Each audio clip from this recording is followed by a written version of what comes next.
Welcome, fellow seekers of history's shadows. Before we journey into the shadowed corridors of medieval monasteries, I'd love to know where in the world you're listening from tonight. Whether you're settling in for sleep in Manchester, beginning your evening wind down in Melbourne, or finding a quiet moment somewhere between, I'm grateful you've joined me here. If these explorations into history's more unsettling truths resonate with you, please subscribe so you never miss our descent into the past's darkest corners. Now, settle back and let your mind drift with me to a time when faith and fear walked hand in hand, when the promise of salvation came shadowed by the threat of damnation. Picture, if you will, the rolling hills of medieval Europe, dotted with magnificent stone abbeys whose bells called the faithful to prayer. These sacred places, with their soaring arches and illuminated manuscripts, represented the very pinnacle of spiritual devotion. Yet behind their hallowed walls, in the silence between prayers, darker currents flowed. We've all heard the romanticized tales of medieval monasteries as bastions of learning and charity, where pious monks copied ancient texts and tended to the sick. Hollywood has painted these religious orders as sanctuaries of peace, populated by kindly friars and wise abbots who embodied Christian virtue. But tonight we'll peel back that veneer of sanctity to uncover what life was truly like within these religious communities, and why the shadows they cast were often longer and darker than the light they claimed to bring. The medieval church was not merely a spiritual institution, but the most powerful political and economic force in Europe. It controlled vast estates, commanded armies, and held the power of life and death over millions of souls. Within this empire of faith, the religious orders operated as elite units, bound by sacred vows, yet often corrupted by the very human desires they sought to transcend. Tonight, we'll walk the cloistered halls where ambition masqueraded as devotion, where the promise of eternal reward justified temporal cruelty, and where the pursuit of purity led to practices that would shock even the most hardened cynic. We'll meet abbots who ruled like tyrants, monks who abandoned all pretense of charity, and entire orders that became engines of oppression rather than salvation. But first, let us understand the world that gave birth to these corrupted sanctuaries. Medieval Europe was a land where death stalked every doorway, where famine and plague could wipe out entire villages in a season, and where the promise of heaven offered the only escape from an existence that was often brutally short and filled with suffering. Into this desperate world stepped the church, offering not just spiritual comfort, but tangible power over the forces that terrified the common folk. The religious orders emerged from this crucible of fear and faith. Some, like the Benedictines, traced their roots back to the earliest days of Christianity, when hermits fled to the desert to escape worldly corruption. Others, like the Franciscans and Dominicans, arose in response to the social upheavals of the High Middle Ages, promising reform and renewal. But as these orders grew in wealth and influence, many lost sight of their founding ideals, becoming instead instruments of control and exploitation. Consider the Cistercians, who began as reformers seeking to return to the pure rule of Saint Benedict. They established themselves in remote wilderness areas, clearing forests and draining swamps through backbreaking labor. Yet within generations, these same monasteries had become vast agricultural enterprises, worked by an army of lay brothers who lived in conditions barely distinguishable from slavery. The white-robed monks who had once embraced poverty now dined on delicacies while their workers subsisted on gruel. Or examine the Knights Templar, warrior monks who took vows of poverty, chastity, and obedience while amassing vast fortunes through banking and trade.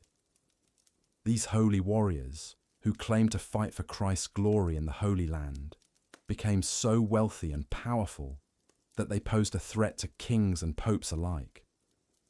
Their eventual destruction would reveal a web of secret rituals, financial corruption, and political intrigue that reached to the very heart of medieval society. The monastic life itself, supposedly devoted to spiritual contemplation and service to God, often became a theatre for the darkest human impulses. Young nobles were forced into religious life against their will, their inheritance seized by families eager to consolidate wealth. These unwilling monks and nuns brought their resentments and ambitions into the cloister, turning what should have been havens of peace into hotbeds of intrigue and violence. Within the monastery walls, a rigid hierarchy emerged that mirrored and often exceeded the cruelties of secular society. Novices were subjected to brutal hazing rituals disguised as spiritual discipline. Those who questioned authority faced punishments that ranged from public humiliation to solitary confinement in underground cells. The very vows that were supposed to liberate the soul from worldly concerns became chains that bound individuals to institutions that exploited their labor and crushed their spirits. The educational mission of the monasteries, so celebrated by modern historians, had its own dark underbelly. Knowledge was hoarded and controlled, with access limited to those who demonstrated absolute obedience to church doctrine. Books that challenged religious orthodoxy were burned, their authors persecuted as heretics. The great libraries of the monasteries, rather than being centres of free inquiry, became instruments of intellectual oppression, preserving only those ideas that reinforced the church's temporal power. Even the charitable works for which the monasteries were renowned often served more to enhance their reputation than to genuinely help the suffering. The sick who sought treatment at monastic hospitals found themselves subjected to primitive medical practices based more on superstition than knowledge. The poor who came begging for alms were given just enough to keep them dependent while being subjected to lectures about their moral failings. Orphans placed in monastic care often found themselves condemned to lives of unpaid servitude, their labour enriching the very institutions that claimed to protect them. The corruption extended to the very heart of monastic spirituality. The elaborate rituals and ceremonies that marked religious life became empty performances, divorced from any genuine spiritual meaning. Monks went through the motions of prayer while their minds dwelt on worldly concerns. The sacred texts they copied were often altered to serve political purposes, with inconvenient passages omitted or rewritten to support the church's agenda. Perhaps most disturbing of all was the way the religious orders perverted the very concept of divine justice. They claimed to speak for God while using their supposed spiritual authority to justify the most appalling cruelties. Heretics were burned alive not out of hatred, the church claimed, but out of love for their souls. The Inquisition, run largely by Dominican friars, tortured confessions from its victims while maintaining that it was saving them from eternal damnation. The wealth accumulated by the monasteries became a source of scandal even to medieval observers. While preaching the virtues of poverty, abbots lived in luxury that rivaled that of kings. Monastic treasuries overflowed with gold and jewels donated by the faithful, yet the surrounding countryside often languished in poverty and neglect. The contrast between the church's teachings and its practices became so stark that it sparked reform movements and ultimately contributed to the Protestant Reformation. As we delve deeper into these dark histories, we'll uncover stories that challenge everything we thought we knew about medieval religious life. We'll meet individuals who struggled against the corruption around them, often paying a terrible price for their integrity. We'll explore the psychological mechanisms that allowed good people to participate in evil systems, and we'll see how the pursuit of absolute power corrupted even those who began with the noblest intentions. The religious orders of medieval Europe were not simply collections of holy men and women dedicated to serving God. They were complex institutions shaped by the same human drives that motivated secular society: greed, ambition, fear, and the desire for control. Understanding their true nature requires us to look beyond the pious facade and examine the human reality beneath.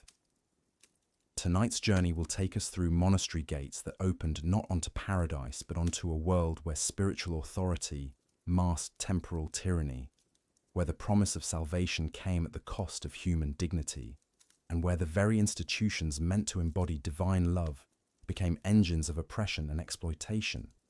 The darkness we'll explore is not merely historical curiosity, but a reminder of how easily noble ideals can be corrupted when power goes unchecked and authority claims divine sanction.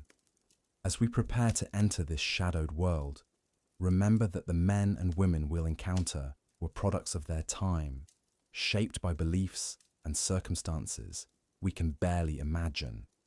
Yet their stories remain relevant because they reveal truths about human nature that transcend any particular historical period. The capacity for both great good and terrible evil exists in every age, and the religious orders of medieval Europe serve as powerful examples of how thin the line between the two can be. So let us begin our exploration of these dark sanctuaries, these places where the sacred and the profane intertwined in ways that would shock the faithful who place their trust in religious authority. Part 2. The corruption of sacred vows. Behind the towering stone walls of medieval abbeys and monasteries, a darker reality festered beneath the veneer of pious devotion. While these religious houses were meant to be sanctuaries of spiritual purity, they had become breeding grounds for corruption, exploitation, and moral decay that would make even the most hardened secular lord blush. The very foundations of monastic life were built upon three sacred vows: poverty, chastity, and obedience. Yet in practice, these vows had become nothing more than hollow words, twisted and perverted by those who sought power rather than salvation. The irony was palpable. Men and women who claimed to have renounced the world had, in fact, embraced its worst impulses with a fervour that would shame the most ambitious merchant or ruthless knight. Consider the supposed vow of poverty. While peasants starved in the fields beyond monastery walls, abbots lived in opulent splendour that rivaled royal courts. They dined on roasted peacock and imported wines, while their flocks subsisted on bread and water. The monasteries of Cluny and Saint-Denis accumulated vast treasuries of gold, silver, and precious stones, all while preaching the virtue of material detachment to the masses who funded their lavish lifestyles through crushing tithes and donations. The hypocrisy ran so deep that some abbots maintained private armies, not for protection, but for conquest. They waged wars against neighbouring monasteries over land disputes, turning houses of God into fortresses of greed. The Abbey of Saint-Riquier in France became infamous for its abbots' military campaigns, conducted under the banner of Christ, but motivated purely by territorial expansion and wealth accumulation. The vow of chastity proved equally malleable in the hands of corrupt clergy. Behind closed doors, many monasteries operated more like brothels than houses of worship. Monks and nuns engaged in flagrant sexual misconduct, with some abbesses running what amounted to sophisticated prostitution rings. The convent of Sant'Agata in Italy became notorious throughout the region for its nocturnal visitors, wealthy patrons who paid handsomely for the company of supposedly celibate nuns. Even more disturbing were the systematic abuses of power that occurred within these walls. Young novices, often sent to monasteries against their will by families seeking to reduce the number of mouths to feed, became victims of predatory behaviour by their supposed spiritual guides. The isolation of monastic life created perfect conditions for such exploitation, with victims having no recourse and nowhere to turn for help. The third vow, obedience, became a tool of oppression rather than spiritual discipline. Abbots wielded absolute authority over their subjects, demanding not just compliance but complete submission of will and thought. This power was frequently abused to silence dissent, punish rivals, and maintain the corrupt status quo. Those who dared to speak out against misconduct found themselves subjected to brutal punishments, solitary confinement, or even mysterious disappearances. Perhaps most shocking was how these religious orders manipulated the very concept of salvation for financial gain. They sold indulgences with the shameless efficiency of market traders, promising reduced time in purgatory for the right price. The wealthy could literally buy their way into heaven, while the poor were left to suffer the full consequences of their sins. This commodification of divine grace represented perhaps the ultimate perversion of Christian teaching. The intellectual corruption was equally damaging to society as a whole. Monasteries, which should have been centers of learning and enlightenment, instead became fortresses of ignorance and superstition. Monks deliberately destroyed or hid ancient texts that contradicted church doctrine, burning libraries and persecuting scholars who dared to question established dogma. The loss of classical knowledge during this period cannot be overstated. Countless works of philosophy, science, and literature vanished forever into the flames of religious fanaticism. This deliberate suppression of knowledge served a dual purpose. It kept the population ignorant and dependent, while preserving the church's monopoly on information. Literacy was actively discouraged among the common people, ensuring they remained reliant on corrupt clergy for interpretation of scripture and divine will. The result was a society trapped in intellectual darkness, unable to progress or question the systems that oppressed them. The economic impact of this corruption extended far beyond monastery walls. Religious orders had become some of the largest landowners in medieval Europe, controlling vast estates worked by essentially enslaved peasants. These lands were often exempt from taxation, creating an unfair advantage over secular lords while depriving kingdoms of crucial revenue. The wealth accumulated by monasteries was effectively removed from circulation, hoarded in treasuries that served no productive purpose for society. Meanwhile, the genuine spiritual needs of the population went unmet. Instead of providing comfort to the suffering and guidance to the lost, corrupt clergy focused on enriching themselves and expanding their temporal power. The sick and dying were abandoned unless they could pay for prayers and last rites. Orphans and widows, who should have been protected by Christian charity, were often exploited as cheap labor or worse. The psychological damage inflicted by this corruption cannot be measured, but was undoubtedly profound. People who had placed their faith and trust in religious institutions found themselves betrayed and exploited by the very people who claimed to represent God on earth. This breach of trust created a deep cynicism that would eventually contribute to the collapse of medieval society's spiritual foundations. Some attempted reform, but these efforts were typically crushed by the entrenched interests that benefited from the corrupt system. Bernard of Clairvaux and other reformers tried to return monastic life to its original principles, but their movements were either co-opted or destroyed by those who profited from the status quo. The few genuinely pious individuals who remained in religious orders found themselves isolated and powerless against the overwhelming tide of corruption. The recruitment practices of these orders revealed another layer of moral bankruptcy. Rather than seeking individuals with genuine spiritual calling, monasteries often functioned as dumping grounds for society's unwanted members. Families sent their disabled children, unmarriageable daughters, and troublesome sons to religious houses, paying substantial fees for the privilege. These involuntary recruits, having no desire for monastic life, often became the most corrupt members of their communities.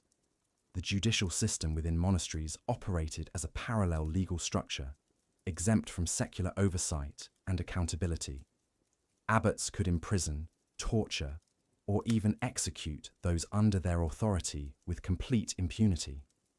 This created pockets of lawlessness, where the worst human impulses could flourish unchecked. Stories emerged of secret dungeons, mysterious deaths, and systematic torture that would make hardened criminals recoil in horror. Perhaps most damaging of all was how this corruption poisoned the very concept of religious devotion for future generations. When the supposed representatives of God on earth lived lives of such obvious hypocrisy and moral bankruptcy, it became impossible for thinking people to maintain faith in religious institutions. The seeds of the Protestant Reformation and eventual secularization of European society can be traced directly to the moral failures of medieval religious orders. The international nature of these religious orders also facilitated corruption on a massive scale. Wealth and influence could be transferred across national boundaries, creating a shadow network of power that operated beyond the control of any secular authority. This international reach allowed corrupt practices to spread like a plague, infecting religious houses across the continent with standardized methods of exploitation and abuse.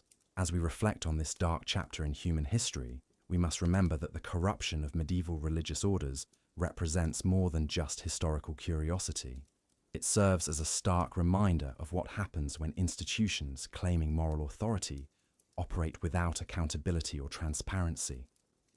The suffering inflicted by these supposedly holy men and women upon the vulnerable and defenseless stands as testimony to humanity's capacity for evil, even when cloaked in the garments of righteousness. The peasants and common folk who bore the brunt of this exploitation had no recourse, no voice, and no hope of justice. They were trapped in a system that promised salvation while delivering only suffering, that preached love while practicing cruelty, that claimed to serve God while serving only mammon. The dark underbelly of medieval monasteries. While the previous installments exposed the corruption plaguing medieval religious orders, we've only scratched the surface of the systematic abuse that festered within monastery walls. The very institutions that preached salvation became breeding grounds for exploitation that would make even the most cynical observer recoil in horror. Consider the practice of oblation, where wealthy families essentially dumped unwanted children into monasteries as early as age 7. These children, called oblates, had no choice in their fate, and were often treated as little more than indentured servants by the adult monks. Many were subjected to brutal physical and sexual abuse, their cries for help muffled by stone walls and the conspiracy of silence that protected their tormentors. The monastery of St. Gall in Switzerland became notorious for its treatment of these child oblates. Records reveal that young boys were routinely beaten with leather straps for minor infractions, forced to sleep in freezing cells, and denied adequate food as punishment. Some were made to carry heavy stones for hours as penance, their small bodies breaking under the weight of monastic discipline. But the abuse wasn't limited to physical violence. Sexual predation ran rampant throughout the medieval monastic system, protected by the very hierarchy that claimed moral authority. Abbots and senior monks used their positions to exploit vulnerable novices and oblates, knowing that their victims had nowhere to turn for justice.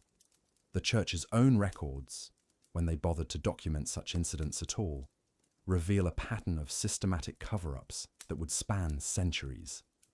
The monastery of Cluny, despite its reputation as a centre of reform, harboured some of the most egregious offenders. Abbot Hugh of Cluny, canonised as a saint by the Catholic Church, presided over an institution where young monks were routinely sexually abused by their superiors. When complaints were raised, victims were transferred to remote locations or simply disappeared entirely, their fate sealed by the very men who claimed to represent God's will on earth. The psychological torture inflicted within these walls was perhaps even more insidious than the physical abuse. Monks developed elaborate systems of mental manipulation designed to break the will of those under their control. They used sleep deprivation, isolation, and constant surveillance to create an atmosphere of terror that kept victims compliant, and silent. At the monastery of Fleury, monks were forbidden from speaking to one another, except during designated hours, creating an environment of paranoia where any gesture or glance could be interpreted as defiance. Those suspected of harboring rebellious thoughts were subjected to extended periods of solitary confinement in underground cells, emerging weeks later as broken shells of their former selves. The economic exploitation within monasteries was equally systematic and cruel. While abbots lived in luxury, enjoying fine wines and elaborate feasts, the common monks and lay brothers were forced to work like slaves, their labour generating vast wealth that never trickled down to those who created it. The monastery of Citeaux, headquarters of the Cistercian order, accumulated enormous riches through the unpaid labour of thousands of monks and lay workers who were promised spiritual rewards in exchange for their earthly suffering. These workers were often malnourished and overworked to the point of collapse, their health sacrificed on the altar of monastic profit. Many died young from exhaustion and disease, their bodies buried in unmarked graves while their labour continued to enrich their religious overlords. The corruption extended to the very foundations of monastic scholarship, which we've been told preserved knowledge for future generations. In reality, monks routinely destroyed texts that challenged church doctrine, burning entire libraries to eliminate inconvenient truths. The monastery of Monte Cassino, supposedly a beacon of learning, systematically eliminated works of classical philosophy and science that contradicted Christian teaching. Monks rewrote historical accounts to glorify church leaders and vilify their enemies, creating a false narrative that painted the church as humanity's saviour while hiding its role as oppressor. They forged documents to support land claims, fabricated miracles to increase donations, and altered religious texts to justify their own power and privilege. The medical practices within monasteries were often little more than sadistic experiments conducted on helpless patients. Monks claiming to be healers subjected the sick and dying to horrific treatments, using their suffering as opportunities to test bizarre theories about disease and the human body. The monastery infirmaries became chambers of torture where patients were bled to death, poisoned with toxic concoctions, and subjected to surgical procedures without any understanding of anatomy or hygiene. At the monastery of St. Bartholomew in London, monks regularly performed crude surgeries on conscious patients, believing that pain was a necessary component of healing. They amputated limbs with rusty tools, cauterized wounds with red-hot irons, and administered mercury and other poisons as medicine, all while claiming divine inspiration for their methods. The treatment of women in and around monasteries revealed another layer of systematic abuse. Nuns were routinely subjected to sexual exploitation by male clergy who visited their convents under the pretense of spiritual guidance. Many were forced into prostitution to generate income for corrupt abbesses, while others were imprisoned in convents against their will by families seeking to avoid paying dowries. The convent of San Pier Damiani in Italy became notorious for its treatment of young women who were essentially sold into religious slavery by their families. These women were forced to sign over their inheritances to the convent, then subjected to years of physical and emotional abuse designed to break their spirits and ensure their compliance. Female religious institutions also served as dumping grounds for women who had been raped or otherwise disgraced in the eyes of society. These victims were forced to live as penitents, subjected to constant humiliation and punishment for crimes committed against them. They were made to wear rough hair shirts, sleep on stone floors, and subsist on bread and water while their attackers faced no consequences whatsoever. The monastery's role in perpetuating social inequality was equally devastating. While claiming to serve the poor, religious orders actually worked to maintain the very systems that created poverty in the first place. They collaborated with noble families to suppress peasant uprisings, provided religious justification for serfdom, and used their influence to prevent any meaningful social reform. The monastery of Vézelay in France became a fortress of oppression, its monks working hand in hand with local lords to crush any hint of peasant rebellion. When villagers dared to demand fair treatment, the monks declared them heretics and called for military intervention to restore order. The result was a massacre that left hundreds of peasants dead and their families destitute. Perhaps most damaging of all was the way these religious orders corrupted the very concept of spirituality itself. They turned faith into a commodity to be bought and sold, transforming sacred rituals into profit-generating enterprises that enriched the church while impoverishing the faithful. The sale of indulgences, the charging of fees for basic religious services, and the manipulation of believers' fears about the afterlife created a system of spiritual extortion that would persist for centuries. The monastery of Cluny pioneered many of these exploitative practices, developing elaborate schemes to extract money from believers at every stage of life. They charged fees for baptisms, confirmations, marriages, and funerals, ensuring that even the most basic human experiences were monetized for the church's benefit. Those who couldn't pay were denied services or forced into debt that would burden their families for generations. The psychological manipulation employed by these orders was sophisticated and ruthless. They exploited people's natural fear of death and uncertainty about the afterlife, creating elaborate mythologies about purgatory and hell that could only be overcome through generous donations to the church. They preyed on grieving families, convincing them that the souls of their departed loved ones would suffer eternal torment unless substantial payments were made to ensure their salvation. These practices created a culture of fear and superstition that stifled intellectual growth and social progress for centuries. People lived in constant terror of divine punishment, afraid to question church authority or seek knowledge outside the narrow confines of approved doctrine. The result was a society trapped in ignorance and servitude, unable to break free from the chains forged by their supposed spiritual guides. The legacy of this systematic corruption continues to echo through history, reminding us that institutions claiming moral authority are often the most dangerous when left unchecked. The medieval monasteries, far from being bastions of virtue and learning, were in many cases elaborate criminal enterprises that used religious authority to mask their exploitation of the vulnerable and defenseless. As we examine these dark chapters of history, we must remember that the true victims were not just the monks and nuns trapped within these corrupt systems, but the countless ordinary people who suffered under their oppression. Their stories, long suppressed by those who benefited from their silence, deserve to be told and remembered as a warning about the dangers of unchecked religious authority and the human capacity for evil disguised as virtue. The evidence is clear and overwhelming.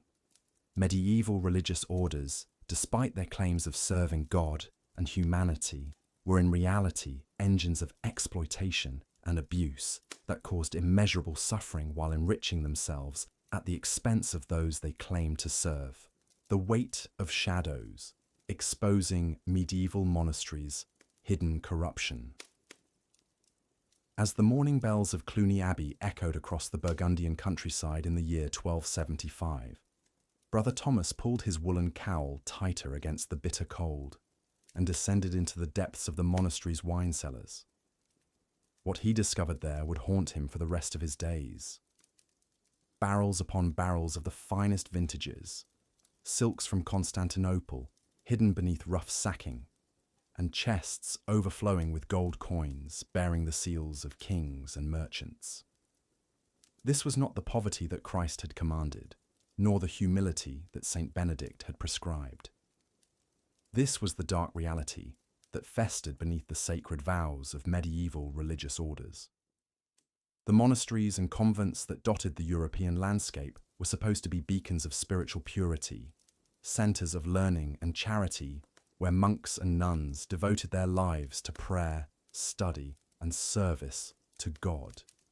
Yet behind their towering stone walls and beneath their soaring Gothic arches lay a web of corruption so vast and so deeply entrenched that it would take centuries to fully unravel. The very institutions that preached poverty lived in luxury. Those who vowed chastity kept concubines and mistresses. Those who promised obedience ruled like petty tyrants over vast estates worked by serfs and slaves. The corruption began at the very top. Abbots and abbesses, supposedly chosen for their spiritual wisdom and devotion, were more often than not appointed based on their noble birth or their ability to bring wealth and political connections to their houses. These ecclesiastical lords lived in palatial quarters, dined on exotic delicacies, and maintained retinues of servants that rivaled those of secular nobles. The Abbey of Saint-Denis, near Paris, was notorious for its abbots, who lived more like princes than monks, hosting lavish banquets where the wine flowed freely and the entertainment was decidedly worldly. Abbot Suger of Saint-Denis, who rebuilt his abbey church in the revolutionary Gothic style, justified his love of luxury by claiming that beautiful objects elevated the soul to God. Yet critics whispered that his true motivation was vanity and the desire to rival the splendor of kings. His successor, Abbot Odo of Duil, was even more brazen in his excesses, maintaining a private menagerie of exotic animals and commissioning illuminated manuscripts more for their artistic beauty than their spiritual content. The wealth that funded these excesses came from multiple sources, all of them morally questionable. Monasteries controlled vast estates worked by peasants who owed them labor service and a portion of their crops. These religious landlords were often harsher masters than their secular counterparts, demanding ever higher rents and services while offering little in return. The monks of Bury St. Edmunds were particularly notorious for their oppression of the local peasantry, extracting heavy taxes and fines while living in comfort behind their abbey walls. Simony, the buying and selling of church offices, was rampant throughout the monastic system. Wealthy families would purchase positions for their younger sons, turning abbeys into hereditary domains, where spiritual qualifications mattered far less than the size of one's purse. The Abbey of Farfa in Italy was controlled for generations by the same noble family, with each abbot passing the position to his nephew or cousin, treating the monastery's vast holdings as their personal inheritance. The sale of indulgences provided another lucrative revenue stream. These supposed remissions of punishment for sins were hawked like common merchandise, with monks and friars travelling from town to town, promising salvation to anyone willing to pay the price. Such crass commercialization of divine grace scandalized even medieval sensibilities, yet the practice continued because it was simply too profitable to abandon. Perhaps most shocking of all was the systematic violation of the vow of chastity. While celibacy was supposed to free religious men and women from worldly attachments, allowing them to focus entirely on their spiritual duties, the reality was far different. These relationships were so common that some bishops actually taxed priests for maintaining them, treating sexual transgression as a revenue source rather than a sin to be eliminated. The great monastery of Cluny, which at its height controlled over 1,000 religious houses across Europe, was plagued by sexual scandals. Monks were discovered living with women in quarters that were supposed to be strictly segregated. Some even fathered children, passing their illegitimate offspring off as nephews or wards. The Abbey of St. Gall in Switzerland was forced to expel dozens of monks for sexual misconduct, while the Benedictine house at Monte Cassino, the very birthplace of Western monasticism, saw its reputation tarnished by repeated scandals involving the sexual exploitation of novices and pilgrims. Female religious communities faced even greater challenges in maintaining their vows. Convents were often used as dumping grounds for unmarriageable daughters of noble families, filled with women who had no genuine religious vocation. These reluctant nuns chafed under the restrictions of monastic life, leading to frequent violations of their vows. The convent of Sant'Angelo in Milan became notorious as a brothel in religious disguise, where wealthy men could purchase the favors of aristocratic nuns. When church investigators finally intervened, they discovered a complex system of bribery and coercion that had turned the sacred space into a den of vice. The educational mission of monasteries, once their greatest glory, also became corrupted by worldly concerns. While monks had preserved classical learning through the Dark Ages, copying ancient manuscripts and maintaining libraries when secular culture collapsed. By the High Middle Ages, many religious houses had abandoned serious scholarship in favor of more profitable pursuits. The scriptorium at many monasteries fell into disuse, as monks found it more lucrative to rent out their lands or engage in trade than to spend long hours copying texts. Even worse, some monasteries actively suppressed learning that threatened their authority or wealth. When Roger Bacon, the Franciscan friar and pioneering scientist, developed new methods of inquiry that challenged traditional authority, his own order imprisoned him for years. The monastery of San Lorenzo in Florence was accused of deliberately destroying ancient Greek texts that contradicted Christian doctrine, while the Abbey of Reichenau was said to have sold priceless manuscripts to merchants who used the parchment for wrapping goods. The corruption extended to the very practice of worship itself. The elaborate liturgical ceremonies that filled monastic days became empty theatrical performances, recited by rote with no spiritual feeling. Monks would race through their prayers to finish quickly, mumbling Latin words they barely understood. Some hired substitutes to perform their religious duties while they attended to more worldly concerns. The divine office, which was supposed to sanctify every hour of the day, became a burden to be endured rather than a joy to be embraced. Even charity, the cornerstone of Christian virtue, was perverted by monastic greed. While monasteries maintained hospitals and fed the poor, these works of mercy were often used as covers for less noble activities. The Hospital of the Holy Spirit in Rome was discovered to be selling the bodies of deceased patients to anatomists, while the almshouse attached to Westminster Abbey was found to be diverting food meant for the poor to the monks' own tables. The very architecture of medieval monasteries reveals the depth of their corruption. While the rules of monastic orders called for simplicity and poverty, the great abbey churches that still dominate the European landscape were monuments to pride and ostentation. The rebuilding of Canterbury Cathedral after the murder of Thomas Becket cost a fortune that could have fed thousands of poor families for years. The monks justified such expenditures as offerings to God, but critics saw them as monuments to human vanity. The economic power of these corrupt religious houses had profound effects on medieval society. By controlling vast amounts of land and wealth, monasteries became major players in the feudal system, often more concerned with protecting their temporal interests than pursuing spiritual goals. They maintained private armies, engaged in territorial disputes with neighboring lords, and even went to war against each other. The Abbey of Cluny and the Abbey of Citeaux, both supposedly dedicated to the same Christian god, fought bitter battles over control of daughter houses and their revenues. This militarization of monasticism reached its peak with the military orders, like the Knights Templar and the Knights Hospitaller. Initially founded to protect pilgrims and care for the sick during the Crusades, these orders quickly became international banking houses and military powers in their own right.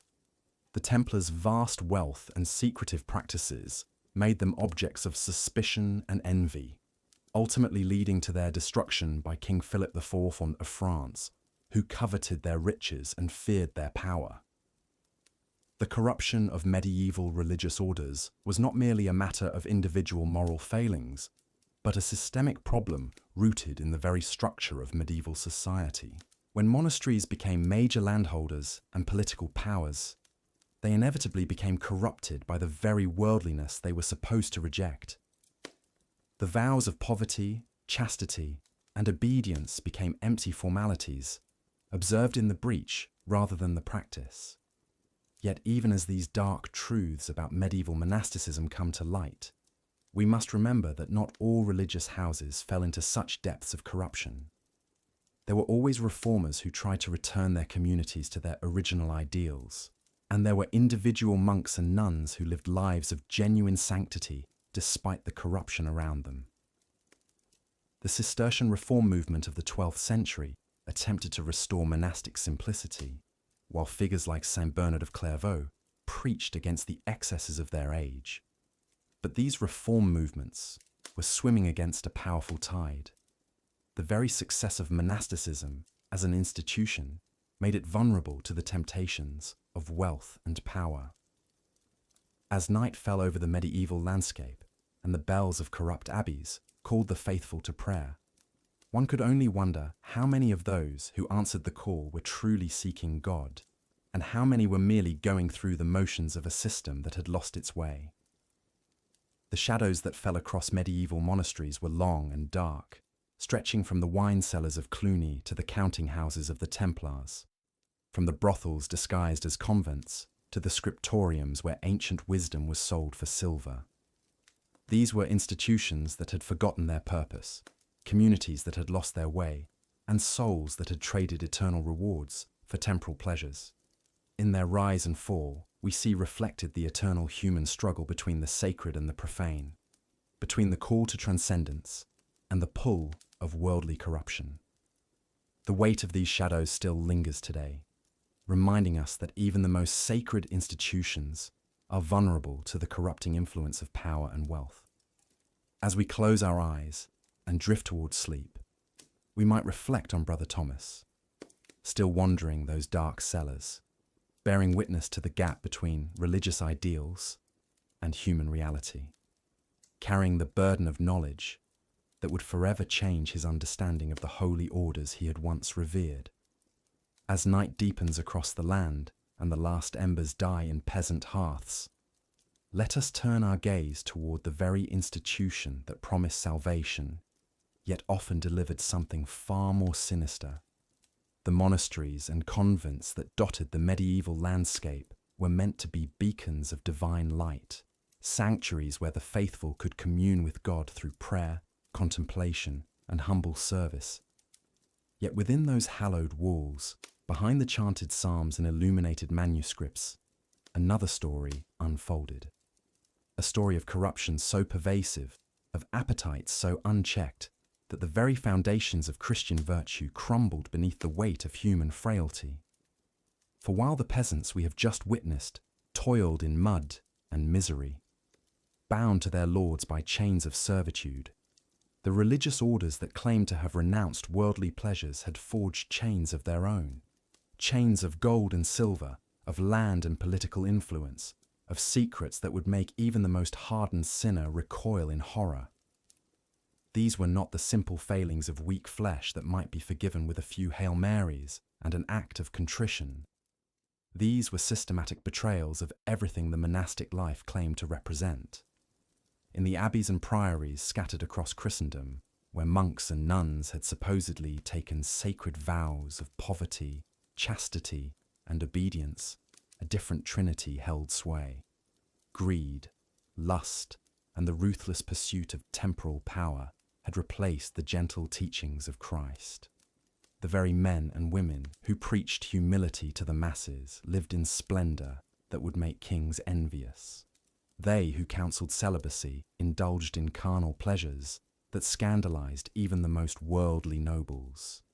They who spoke of charity hoarded wealth while the poor starved at their gates. But perhaps most chilling of all was how they wielded their spiritual authority as a weapon. The power to grant or deny salvation, to declare someone blessed or damned, to intercede with the Almighty on behalf of desperate souls.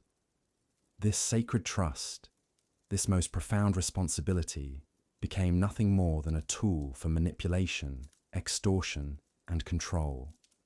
The church that claimed to be the bride of Christ had become something far more sinister, a predator that fed on the faith and desperation of the innocent. Within the scriptorium, where patient scribes were meant to copy sacred texts for the edification of future generations, we find instead the careful documentation of financial transactions, the recording of bribes, and the destruction of inconvenient truths. The libraries that should have preserved the wisdom of ages became repositories of forbidden knowledge, not the mystical secrets of divine communion, but the mundane records of earthly corruption, account books detailing the sale of salvation, ledgers recording the price of absolution, correspondence arranging the exchange of spiritual favors for temporal rewards. The monasteries had evolved into something their founders never intended. They were no longer communities of faith seeking closeness to God through withdrawal from worldly concerns. Instead, they had become corporate entities, vast business enterprises that happened to dress their profit margins in the language of prayer. The rule of St. Benedict, with its emphasis on simplicity and communal living, had been perverted into a charter for exploitation and excess. Consider the great Abbey of Cluny in France, once the jewel of the Benedictine order.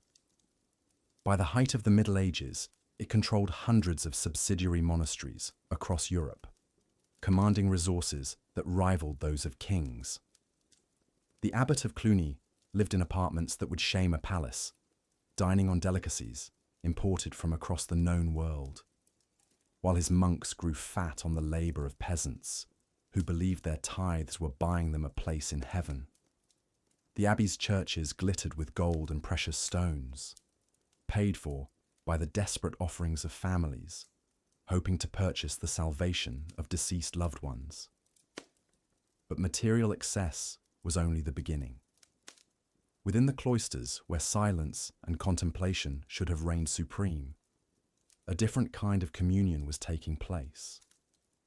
The vow of celibacy, that sacred promise to remain pure in body and spirit, had become little more than a formality to be circumvented with creative interpretation. Monks kept mistresses in nearby villages, fathering children who would never know their fathers' true identities. Nuns engaged in liaisons that would have scandalized even the most debauched courtiers, their habits concealing pregnancies that ended in whispered arrangements with midwives sworn to secrecy. The corruption extended far beyond mere sexual impropriety, though that was shocking enough. These religious communities had become centers of political intrigue, where abbots and abbesses schemed with kings and nobles, trading spiritual influence for temporal power. They manipulated papal elections, arranged strategic marriages, and even fomented wars when it served their interests. The men and women who had supposedly renounced the world had instead become puppet masters, pulling strings from behind the curtain of religious authority. Most disturbing of all was how they preyed upon the most vulnerable members of society.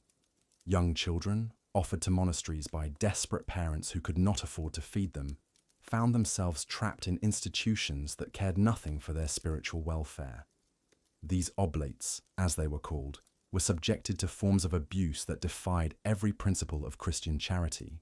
Physical violence was commonplace, justified as necessary discipline for the salvation of young souls. But there were darker crimes as well, acts of such depravity that they were carefully hidden behind walls of silence and complicity. The monastic communities had developed their own internal economies of exploitation, where novices and younger members served not as spiritual apprentices, but as unpaid laborers for their superiors' comfort. The abbots and priors, who should have been examples of humble service, instead ruled like feudal lords, demanding absolute obedience from their subordinates while they themselves answered to no earthly authority. They claimed to speak for God, and who would dare contradict the voice of the Almighty? This corruption was not confined to a few rogue institutions or a handful of corrupt individuals. It was systemic, woven into the very fabric of medieval religious life. The church hierarchy, from local priests to cardinals in Rome, was complicit in maintaining this system of spiritual exploitation. They turned blind eyes to obvious abuses, accepted bribes to ignore complaints, and actively participated in the buying and selling of religious offices. The practice of simony, the purchase of sacred positions, had become so commonplace that it was barely remarked upon. The sale of indulgences represented perhaps the most brazen example of this commodification of salvation. These documents, supposedly granting remission of sins or reducing time in purgatory, were sold like any other merchandise. Travelling salesmen, armed with the authority of Rome, would arrive in villages and towns with cartloads of spiritual pardons for sale. They promised that for the right price, any sin could be forgiven. Any deceased relative could be freed from the torments of the afterlife. The desperate and the gullible emptied their purses, believing they were purchasing something more valuable than gold, the favour of God Himself. But the religious orders went further still in their exploitation of human faith and fear.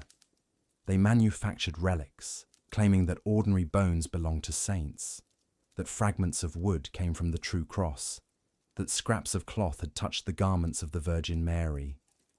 These fraudulent artifacts were then used to attract pilgrims, who would travel hundreds of miles and spend their life savings for the privilege of venerating what they believed were holy objects.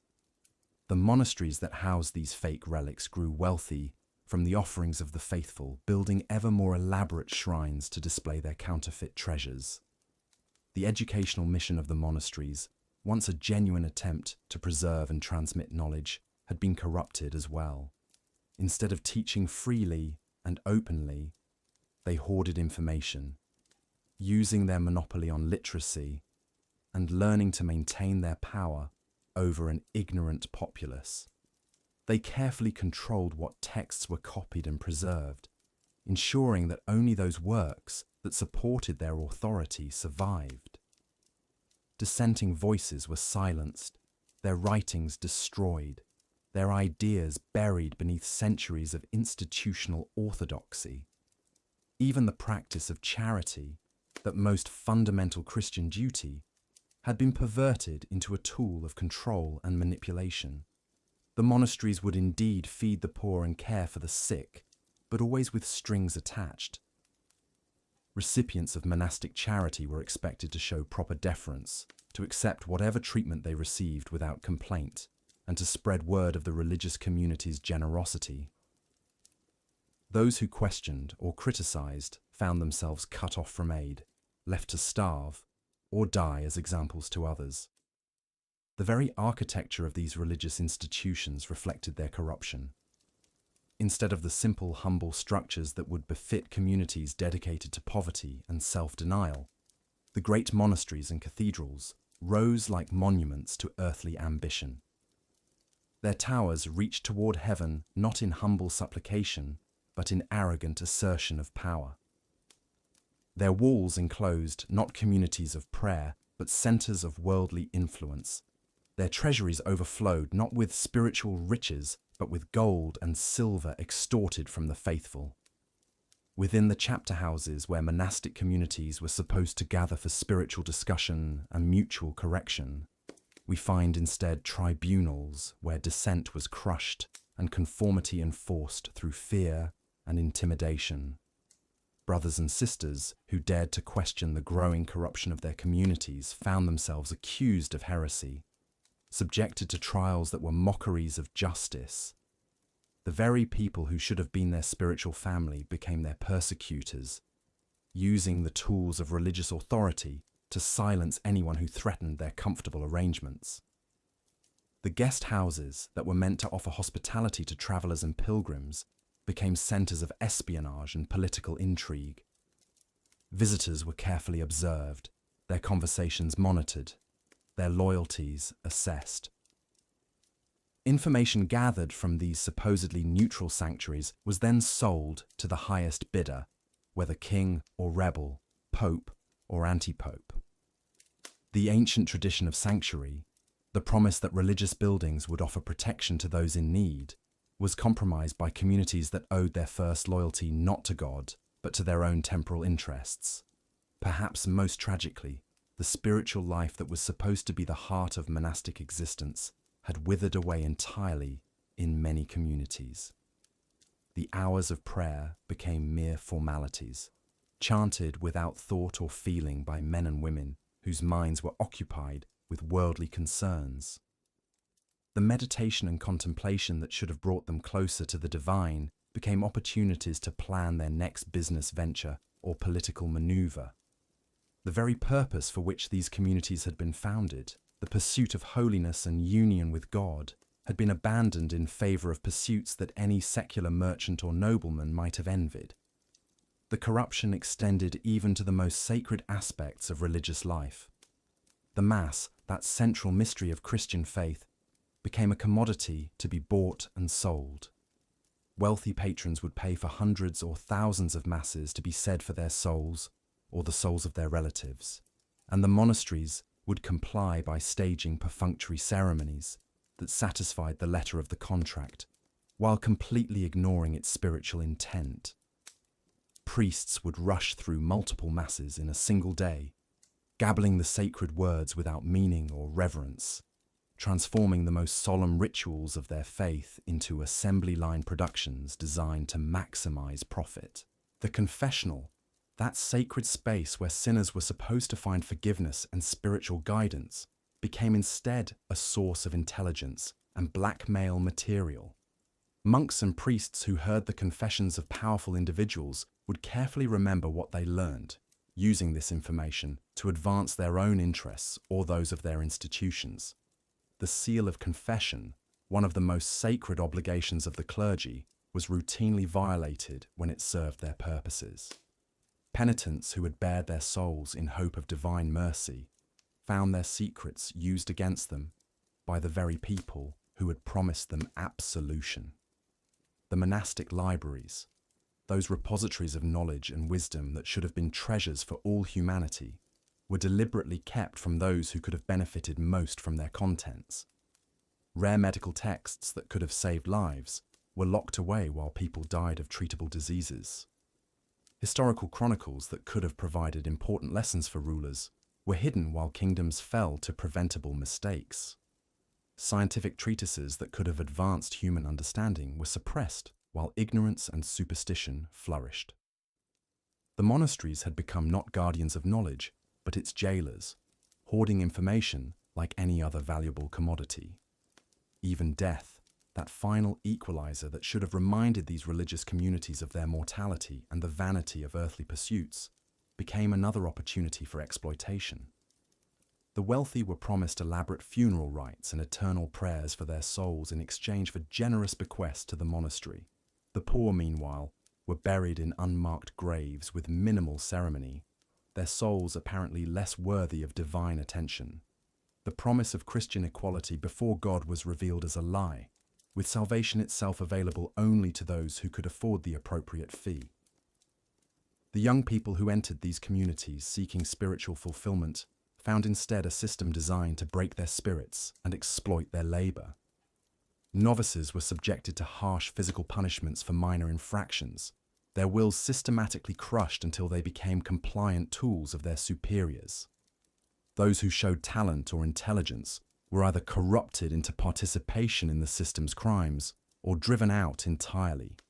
The communities that should have been nurturing the next generation of spiritual leaders were instead producing either cynical collaborators or bitter apostates. The female religious communities faced additional horrors, as their supposed spiritual fathers often viewed them as opportunities for sexual exploitation rather than as equals in the pursuit of holiness.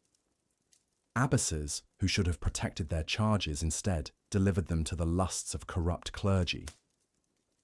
Nuns who had dedicated their lives to God found themselves pregnant by men who had taken vows of celibacy, their children either killed at birth or spirited away to unknown fates.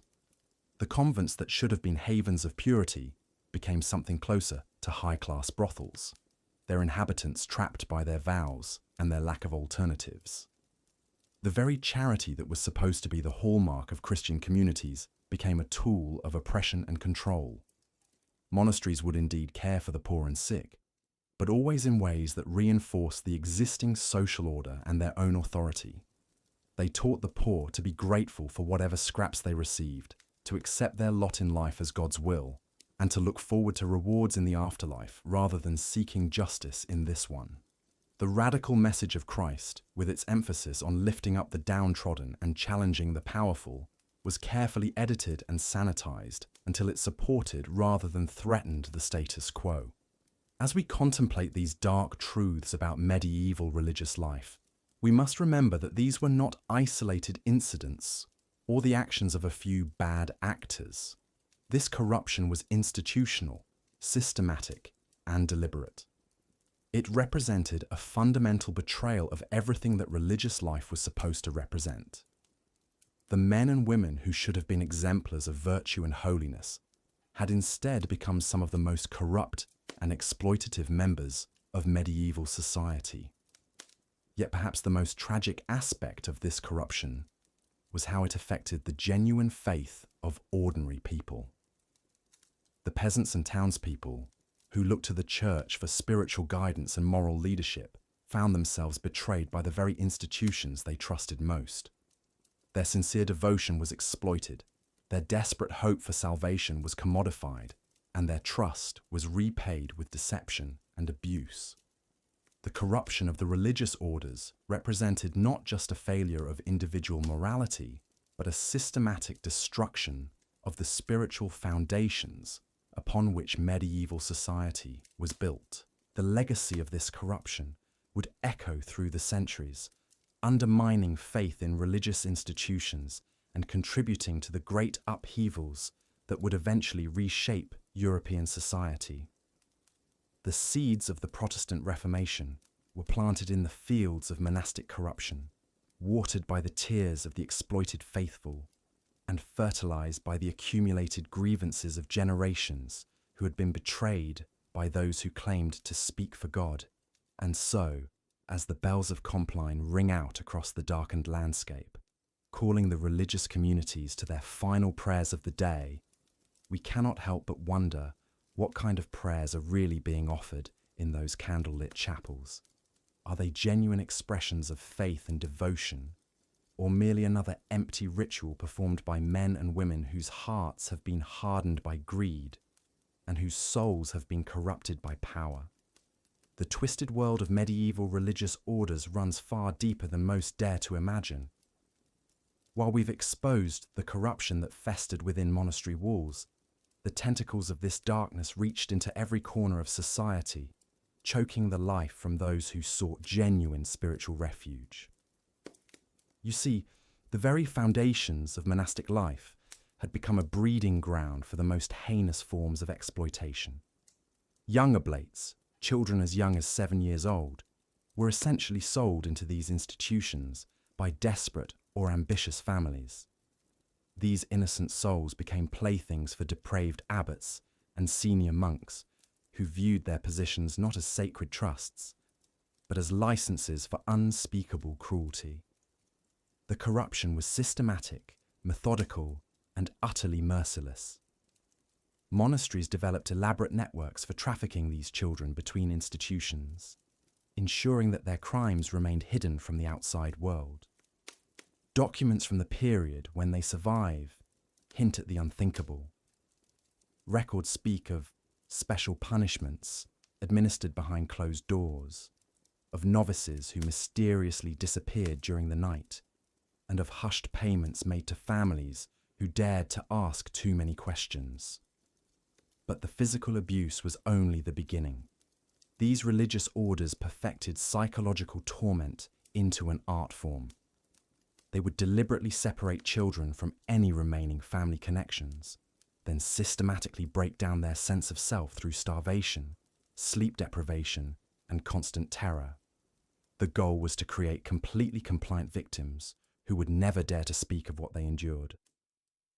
The monastery scriptorium, supposedly a place of learning and divine contemplation, became a workshop for forging documents that would cover up these crimes. Fake death certificates were crafted for children who had actually been murdered. False records of voluntary donations masked the extortion of grieving families. Even confessional records were altered to protect the guilty and silence the accusers. What makes this even more chilling is how the church hierarchy not only knew about these atrocities, but actively participated in covering them up.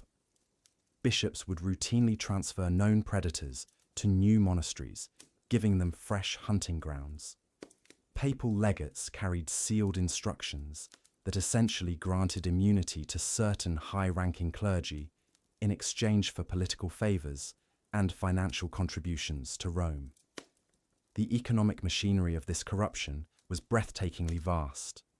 Monasteries operated as medieval crime syndicates, using their religious authority to launder money, traffic goods, and eliminate rivals. They controlled not just vast tracts of land, but entire trade networks that stretched across Europe. Merchants who refused to pay protection money would find their goods mysteriously spoiled, their ships wrecked, or their warehouses burned to the ground. The orders developed their own secret languages and codes to communicate about their illegal activities. These coded messages, disguised as theological discussions, coordinated everything from the movement of stolen goods to the elimination of witnesses. Archaeological evidence from monastery excavations has revealed hidden chambers filled with torture devices, secret passages for moving victims, and mass graves containing the remains of those who opposed them. Perhaps most disturbing of all was how these religious orders weaponized faith itself. They convinced their victims that suffering was divine will, that resistance was sinful, and that speaking out would damn their souls to eternal torment. This psychological manipulation was so effective that many victims actually defended their abusers, believing that their torment was somehow necessary for salvation. The tentacles of corruption reached into every aspect of medieval life. Monasteries controlled hospitals, turning places of healing into chambers of horror, where the sick and vulnerable were exploited for their remaining wealth before being left to die in agony. They ran schools where education became indoctrination, and where children learned that absolute submission to religious authority was the highest virtue. Even death offered no escape from their depravity. These orders controlled burial grounds and claimed the right to determine who deserved Christian burial. Families were forced to pay enormous sums to ensure their loved ones weren't thrown into unmarked pits with criminals and heretics. The threat of spiritual damnation became a tool for extorting the living and dishonoring the dead. The intellectual corruption was equally devastating. These monasteries, supposedly guardians of knowledge and learning, systematically destroyed texts that challenged their authority or exposed their crimes. Ancient manuscripts containing scientific discoveries, philosophical insights, and historical records were burned by the thousands. They replaced genuine scholarship with propaganda that reinforced their power and justified their cruelty. The medical knowledge they suppressed was particularly tragic. Texts describing surgical techniques, pharmaceutical preparations, and anatomical understanding that could have saved countless lives were deliberately destroyed because they threatened the Church's monopoly on healing. Instead of preserving the wisdom of antiquity, these orders condemned Europe to centuries of medical ignorance and unnecessary suffering. Women's monasteries faced their own unique horrors. Nuns were essentially imprisoned for life, subject to the whims of male religious authorities, who viewed them as property rather than people. Young women who showed any independence or intelligence were broken through systematic abuse, forced labor, and deliberate malnourishment. Many convents became breeding grounds where children born of rape were either murdered at birth or raised as slaves within the monastery walls. The corruption extended to the very sacraments themselves. These orders sold fake relics to desperate pilgrims, claiming that pieces of wood or bone had miraculous healing powers. They charged enormous fees for masses that were never said, for prayers that were never offered, and for intercessions that existed only on forged documents. The sale of indulgences became a massive industry, with monasteries essentially selling tickets to heaven to anyone willing to pay their price. The psychological damage inflicted by these institutions rippled through generations. Survivors who escaped often spent their entire lives traumatized, unable to trust others or form healthy relationships. Many turned to alcohol, violence, or madness as the only ways to cope with memories too horrible to process. The very concept of religious faith became poisoned for countless souls who had witnessed the ultimate betrayal of sacred trust. What's most heartbreaking is how these crimes were committed in the name of God, using the language of love, mercy, and salvation to mask acts of pure evil. The perpetrators convinced themselves and others that their victims somehow deserved their fate, that suffering was spiritually purifying, and that their own actions were justified by divine mandate. The cover-up extended far beyond the monastery walls. Local nobles, dependent on church support for their legitimacy, actively participated in silencing victims and destroying evidence. Royal courts, terrified of excommunication and papal retribution, turned blind eyes to even the most obvious atrocities. The entire medieval power structure became complicit in protecting these criminal enterprises disguised as religious institutions. The economic records that survive paint a picture of staggering wealth built on human misery. Monasteries accumulated vast treasures not through honest labor or divine blessing, but through extortion, theft, and the systematic exploitation of the most vulnerable members of society. They hoarded gold while their surrounding communities starved, built magnificent buildings while children froze in rags, and lived in luxury while preaching the virtues of poverty and self-denial. The ultimate tragedy is how this corruption poisoned the very idea of spiritual seeking for centuries to come.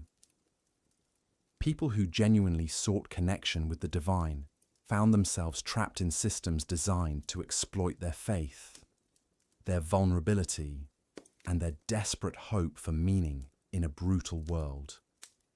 The light of authentic spirituality was nearly extinguished by institutions that claimed to represent it while embodying its complete opposite.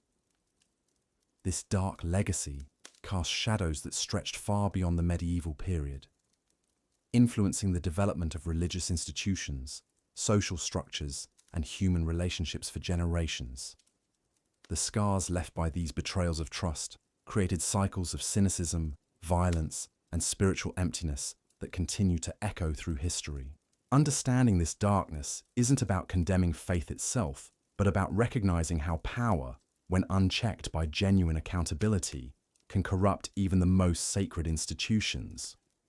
The medieval religious orders serve as a chilling reminder that those who claim to speak for God are often the very ones who have forgotten what genuine holiness actually means.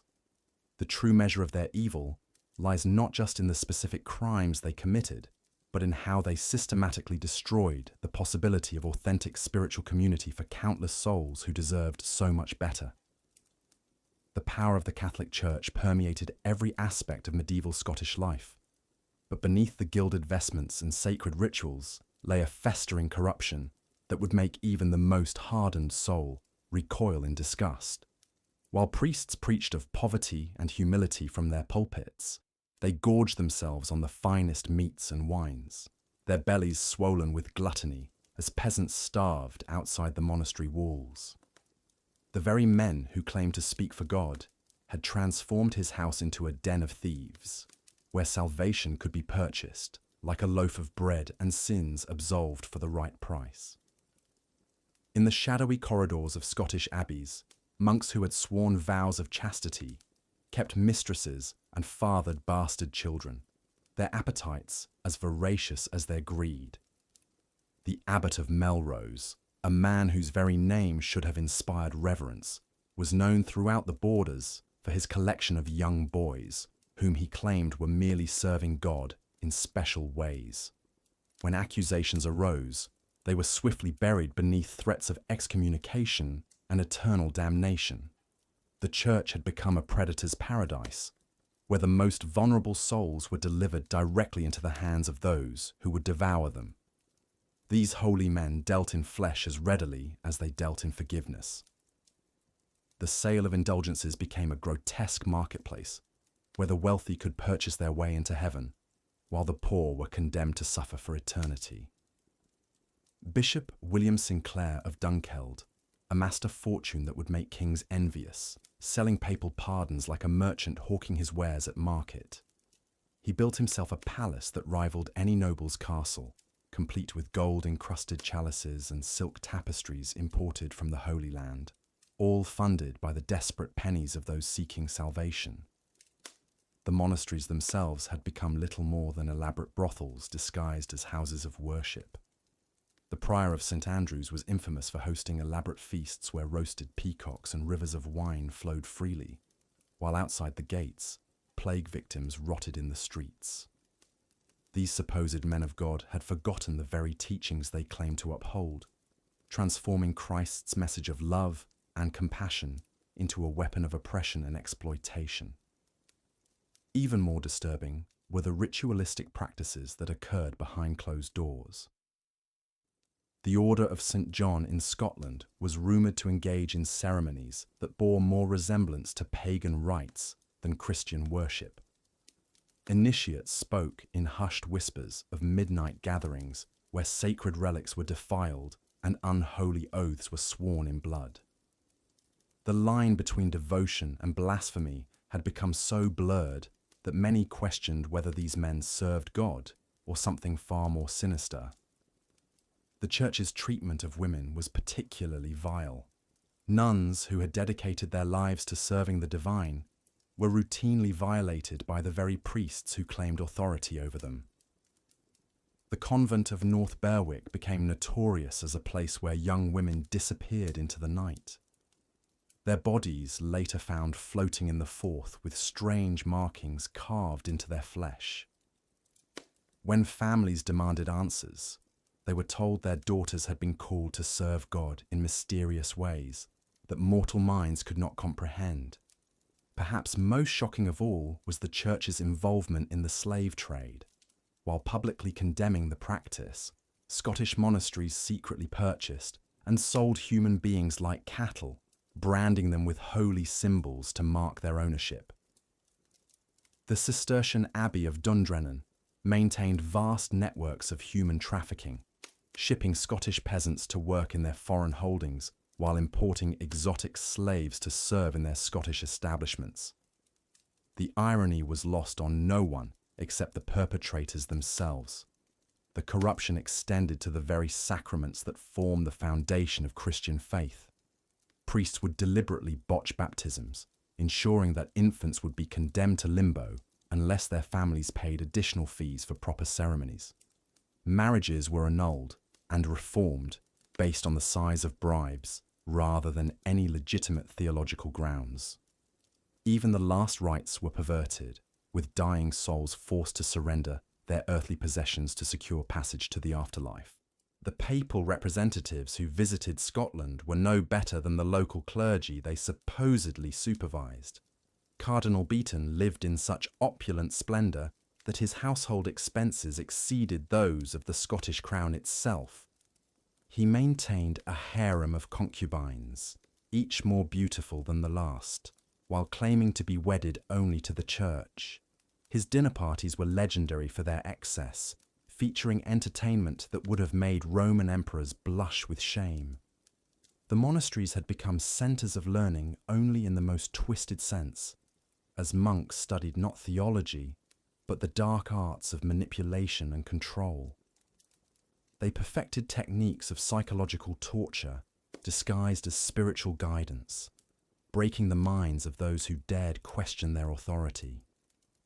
The scriptorium at Iona, once a beacon of knowledge and enlightenment, had been transformed into a factory for forged documents and falsified histories, rewriting the past to serve the present corruption.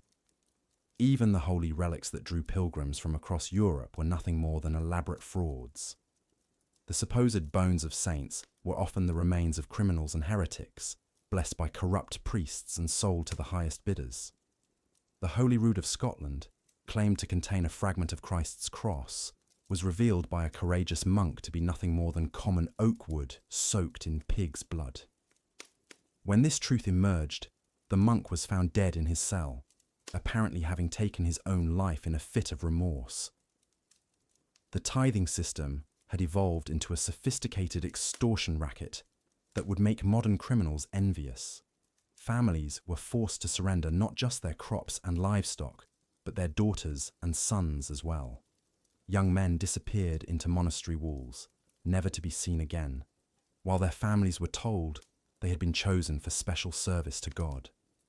The reality was far more sinister, as these youth became slaves in all but name, their labor funding the church's ever-expanding appetite for wealth and power. The confessional, meant to be a sacred space of redemption and forgiveness, had been perverted into an intelligence-gathering operation of unprecedented scope. Priests carefully catalogued the sins and secrets of their parishioners, using this information to blackmail and manipulate entire communities. Adulterous affairs, hidden debts, and family scandals all became weapons in the church's arsenal of control. As we delve deeper into this cesspit of corruption, we must remember that these were not isolated incidents, but systematic patterns of abuse that infected every level of the Scottish church hierarchy. The ecclesiastical hierarchy's stranglehold on medieval society extended far beyond their opulent cathedrals and monasteries. These religious orders had become parasitic institutions, draining the lifeblood from communities they purported to serve. While monks and nuns took vows of poverty, their abbots lived like kings, feasting on delicacies while peasants starved outside their gates. The church's promise of salvation had become a commodity, sold to the highest bidder through indulgences and relics of dubious authenticity. Within the shadowy corridors of these sacred institutions, corruption festered like an infected wound.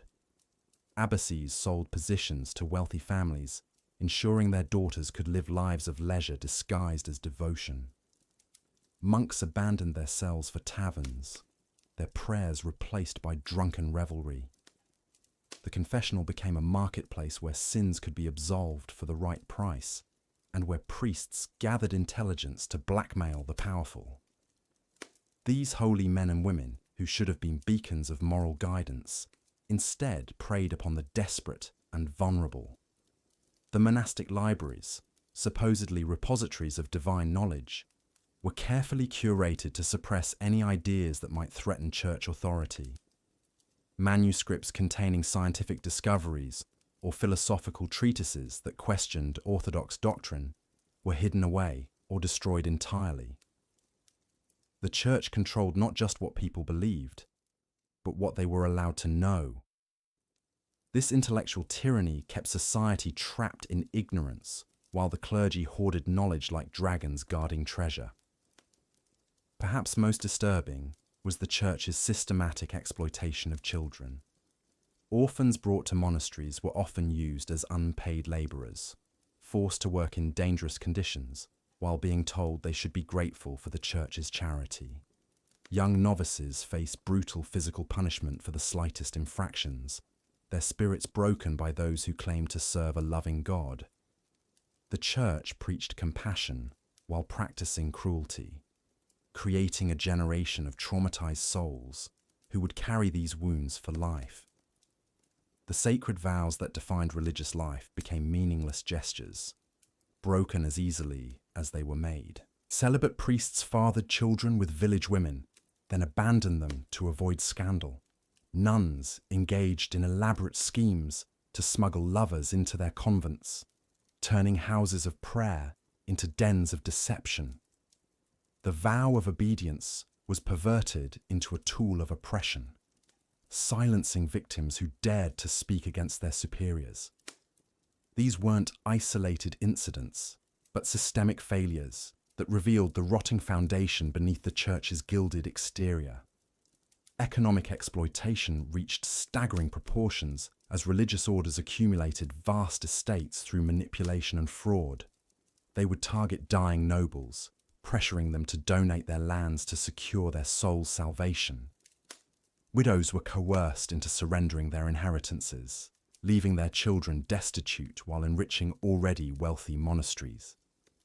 The church became one of the largest landowners in medieval Europe, not through divine blessing, but through calculated greed and emotional manipulation. The construction of grand cathedrals, supposedly monuments to God's glory, was often financed through the suffering of countless workers. Peasants were forced to contribute labour and materials they could ill afford, watching their own homes crumble while building palaces for bishops. Master builders cut corners to maximise profits, using inferior materials that would lead to deadly collapses. These architectural marvels were built on foundations of exploitation and human misery. The monastic scriptoriums, where manuscripts were copied and illuminated, operated like medieval sweatshops.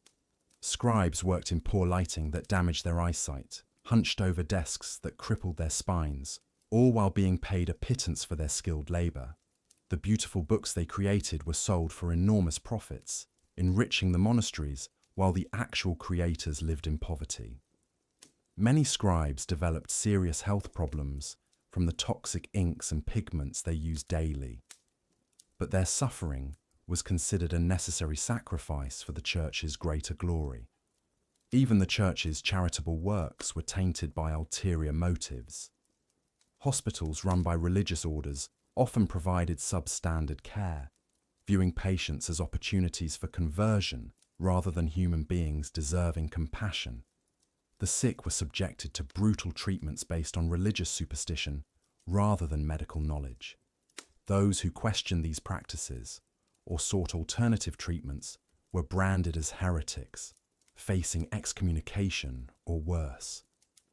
The network of pilgrim routes that crisscrossed Europe became highways of exploitation. Monasteries along these paths charged exorbitant fees for basic accommodations, taking advantage of travelers' desperation and devotion. False relics were manufactured and sold at every stop, creating an economy built on fraud and false hope. Pilgrims who couldn't pay were turned away to face bandits and wild animals, their faith offering no protection from human greed.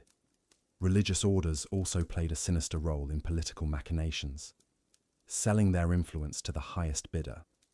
Abbots and bishops became kingmakers, manipulating succession disputes and territorial conflicts for their own benefit. They leaked confessional secrets to damage enemies and allies alike, weaponizing the sacred trust between priest and penitent. The church's claim to moral authority became a mask for the most amoral behaviors. The education system controlled by religious orders was designed to produce obedient subjects rather than critical thinkers. Students in monastic schools were taught to memorize scripture without understanding, to question nothing and accept everything.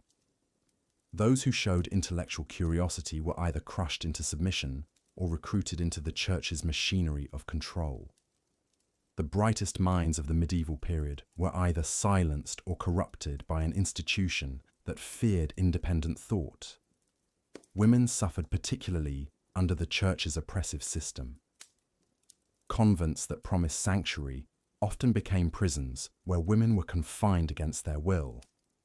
Abbesses wielded absolute power over their charges, subjecting them to psychological torture disguised as spiritual discipline. The church's teachings about female inferiority were used to justify every form of abuse and exploitation, creating a culture where women's suffering was not just accepted, but celebrated as virtuous. The infamous practice of selling indulgences reached its grotesque peak during this period, with church officials literally putting price tags on forgiveness. The wealthy could purchase their way into heaven, while the poor were condemned to eternal damnation, creating a theological economy that made salvation a luxury good. This commercialization of grace revealed the church's true priorities, showing that profit mattered more than the souls they claimed to serve. Perhaps most chilling was the church's systematic destruction of alternative spiritual traditions. Ancient healing practices were branded as witchcraft, their practitioners burned alive. Local festivals and customs that predated Christianity were violently suppressed, erasing centuries of cultural heritage. The church's vision of uniformity required the obliteration of diversity, creating a spiritual wasteland where only approved thoughts could flourish. The judicial system, controlled by religious orders, became a tool of terror rather than justice. Ecclesiastical courts operated in secret, with no appeals process and no protection for the accused. Confessions were extracted through torture, creating a legal system based on fear rather than truth. Those who crossed the church faced not just punishment, but complete destruction. Their names erased from history as if they had never existed. As night falls on our exploration of these dark chapters, we're left with a sobering truth about the institutions we once trusted. The medieval religious orders that promised light brought only darkness, that preached love while practicing hatred, that claimed divine authority while serving only themselves. Their legacy isn't one of spiritual guidance, but of systematic betrayal, a cautionary tale about what happens when power corrupts those who should be its most faithful guardians. The echoes of these corruptions still reverberate through history, reminding us that the greatest evils often wear the masks of the greatest goods. The religious orders of medieval Europe, with their towering Gothic cathedrals and sprawling monastery grounds, presented an outward facade of divine righteousness and spiritual purity. Yet beneath the veneer of holy vows and sacred ceremonies lurked a shadowy underworld of corruption, manipulation, and systematic abuse that would make even the most hardened observers recoil in disgust.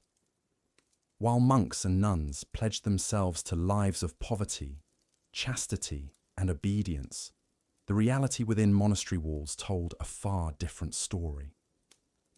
These institutions, meant to be beacons of Christian virtue, had devolved into elaborate schemes for accumulating wealth, wielding political power, and exploiting the vulnerable. The very foundations upon which these orders claimed their divine authority were rotting from within, poisoned by greed, lust, and an insatiable hunger for control over the souls and bodies of those they claimed to serve. Consider the systematic financial manipulation that occurred within these supposedly sacred walls. While preaching the virtues of poverty to their congregations, abbots and abbesses lived in palatial quarters adorned with silk tapestries, golden chalices, and sumptuous feasts that would rival any royal court.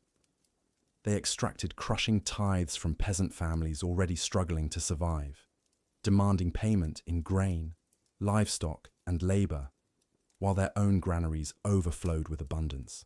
When families couldn't pay, the church seized their land, their homes, their very means of survival, all while claiming to act in God's name.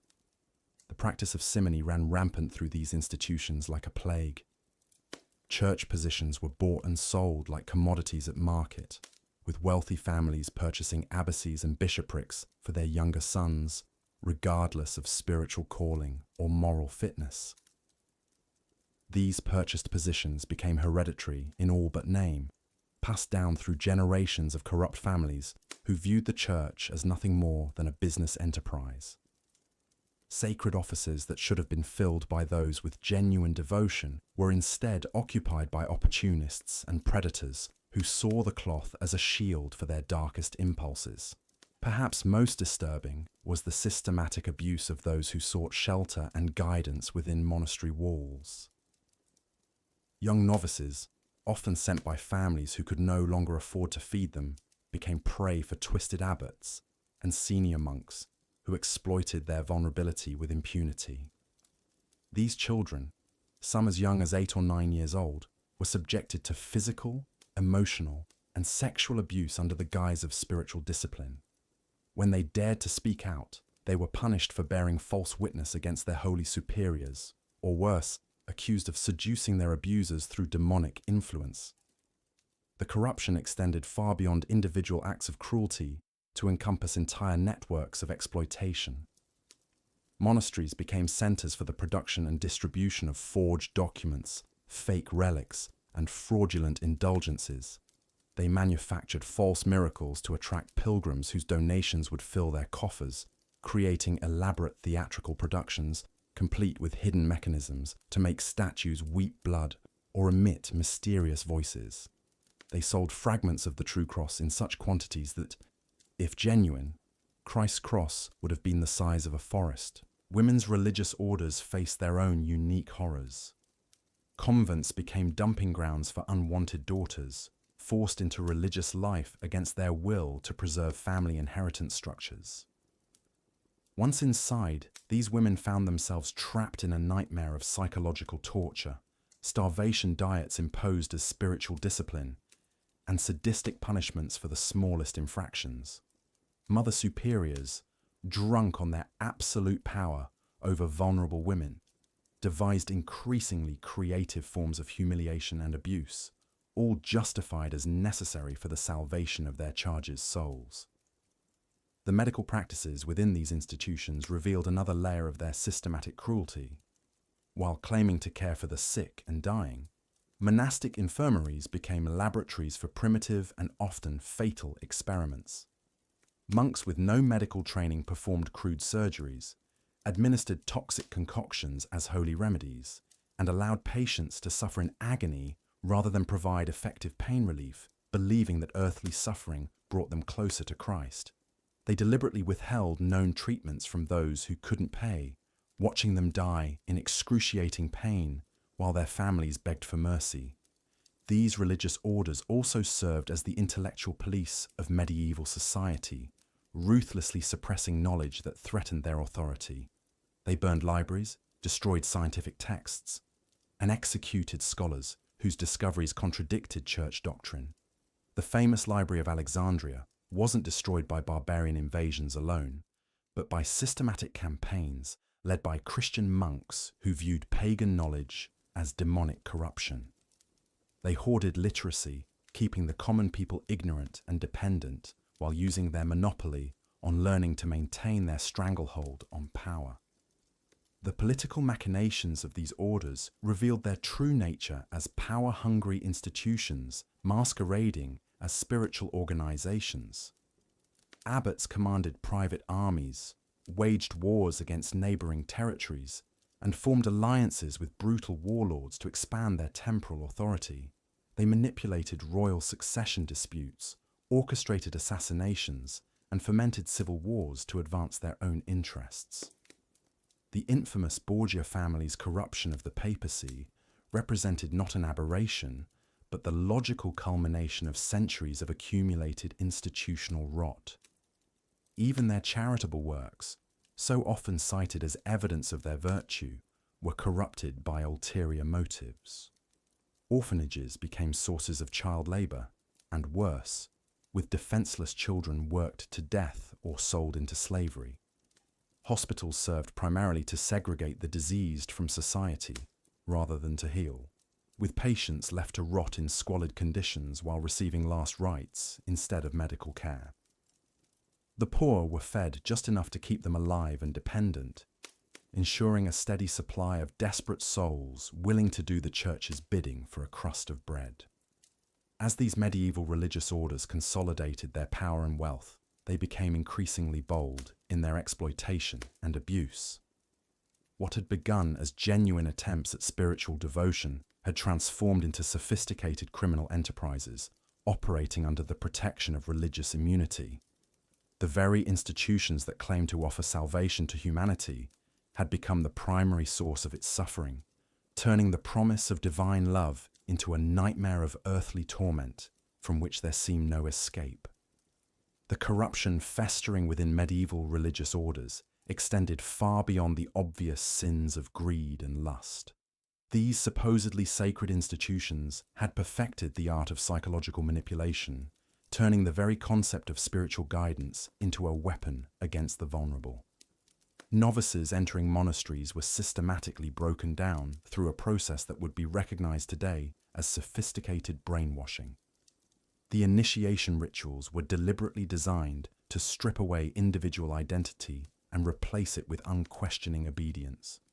New monks were subjected to ritualized humiliation, forced to confess imaginary sins, and punished for transgressions they never committed. This psychological warfare continued relentlessly until the novice's sense of self was completely shattered. Only then could the corrupt abbots reshape them into compliant instruments of their will. The monastic practice of silence was weaponized as a tool of control.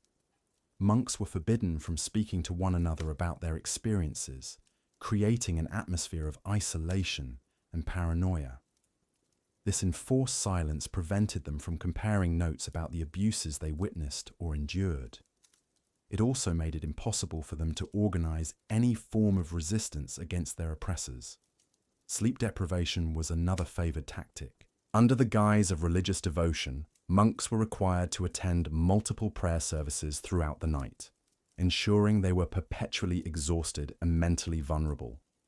This constant fatigue made critical thinking nearly impossible and left them susceptible to whatever twisted interpretations of scripture their superiors chose to impose. Food was used as both reward and punishment in these institutions. Monks who pleased their abbots might receive slightly better rations, while those who showed any sign of independence were subjected to deliberate starvation. This created a system where basic survival depended entirely on the whims of corrupt leaders, fostering an atmosphere of desperate competition among the brothers. The confessional became a tool for gathering compromising information about wealthy patrons and political figures. Abbots would strategically assign certain monks to hear confessions from specific individuals, then use the secrets they learned for blackmail and political manipulation. The sacred seal of confession was routinely violated whenever it served the monastery's financial or political interests. Perhaps most disturbing was the systematic abuse of children who were sent to monasteries as oblates.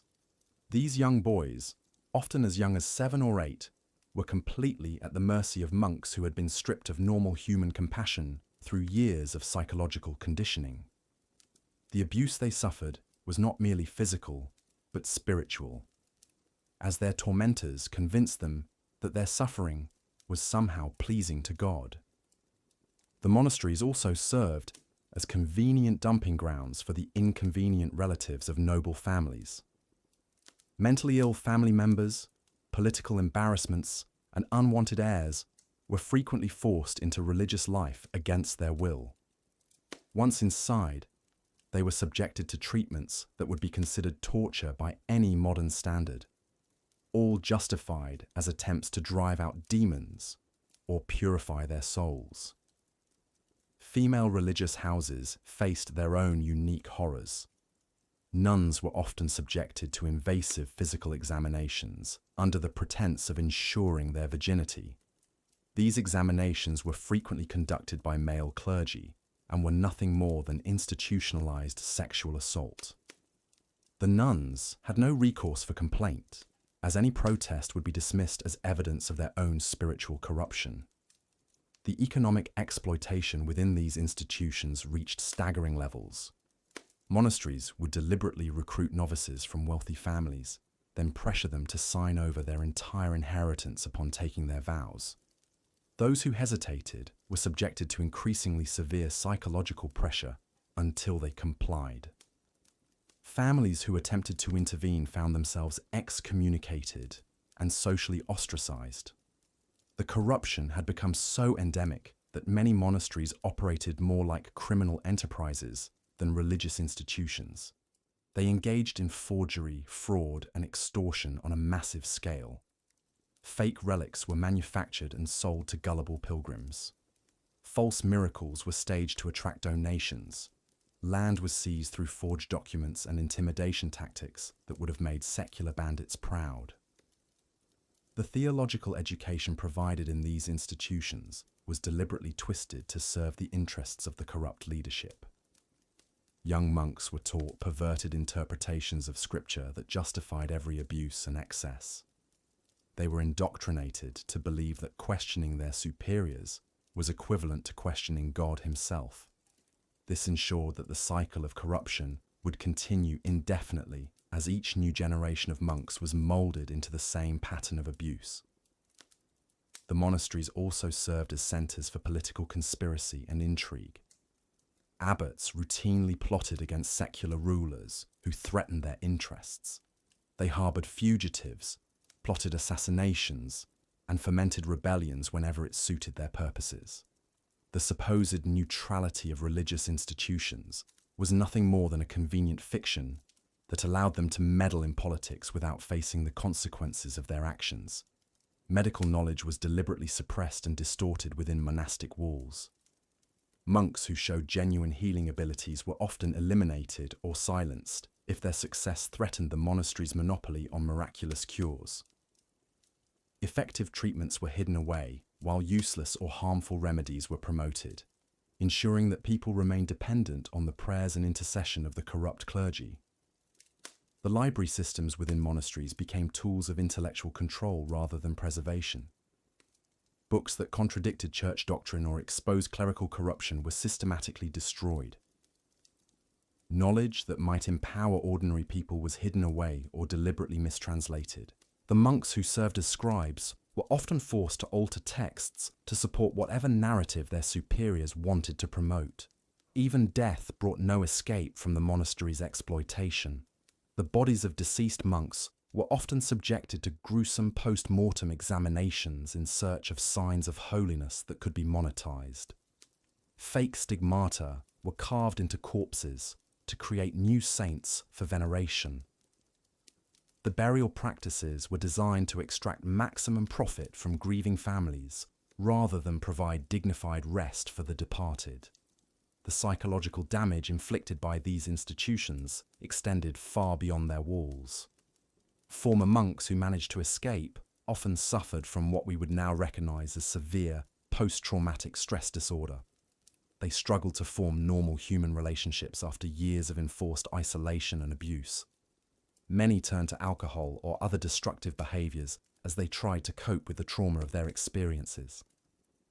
The corruption within medieval religious orders represented one of history's greatest betrayals of trust.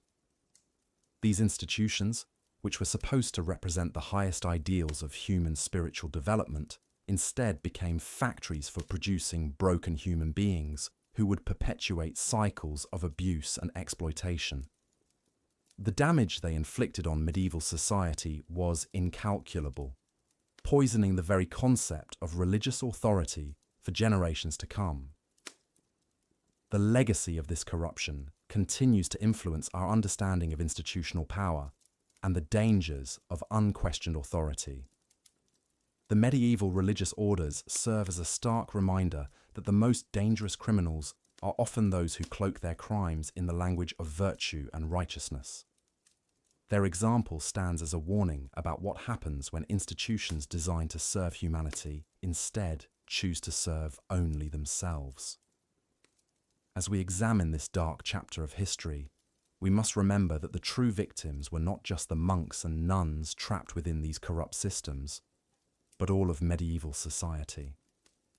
The legacy of medieval religious orders, a reckoning of faith and corruption.